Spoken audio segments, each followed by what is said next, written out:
দর্শক দেখতে পাচ্ছেন একটি ধানের পাকা ধানের ক্ষেতের মধ্যে রয়েছে এবং কৃষক ধান কাটছে। তো আপনাদের সাথে এই বছর ধানের সামগ্রিক বিষয়টা শেয়ার করব এই কাকার কাছ থেকে। কাকা আসসালামু আলাইকুম, ভালো আছেন? আলহামদুলিল্লাহ। কাকা ধান তো মনে হয় দীর্ঘদিন হলো আবাদ করেন। আচ্ছা, এটা কি কি জাতের ধান? এটা নাম কি? কাটারি ভোগ। আচ্ছা, সব মানে দামি একটা চাউল। কিন্তু আমরা প্রতি বছরই শুনি যে কৃষক ধানের ন্যায্য মূল্য পায় না। বাজারে এই কাটারি ভোগের অনেক দাম, কিন্তু কৃষক যখন বিক্রি করতে যায় তখন দাম নাই। এই বিষয়টা শুনি। তো এবছর আসলে কি আশা করতেছেন?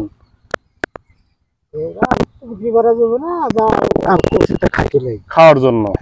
আচ্ছা, এইখানে আপনি কতখানি জমিতে ধান আবাদ করছেন? এটা হলো 23%। 23%। এখানে খরচ হয়েছে কত টাকার মতো? ওই তো ধরেন 50 টাকা শতক হলো পানি ভাড়া। 50 টাকা শতক পানি ভাড়া। হ্যাঁ হ্যাঁ হ্যাঁ। আনুমানিক আনুমানিক এই 23 শতকে কত টাকা ফুরাইছে?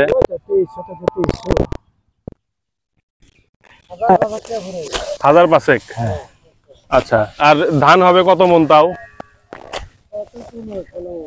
15-16 মন।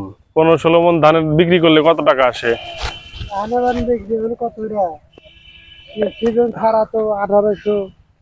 এখন তো সিজন 1000-1200, এর বেশি তো হওয়ার কথা না। 1200-1300, তাহলে তো লাভই হইলো, ভালোই লাভ হইলো। আচ্ছা, ধান ধান লাভ বেশি না ভুট্টা লাভ বেশি?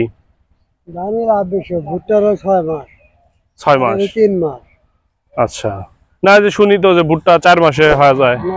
যে মনে হয় যে গাছটা হলো পুষ মাসে। হ্যাঁ, পুষ, মাঘ, ফাল্গুন, চৈত, বৈশাখ। হ্যাঁ, তাহলে কয় মাস? 5 মাস। 5 মাস। ধানের আসে 3 মাস।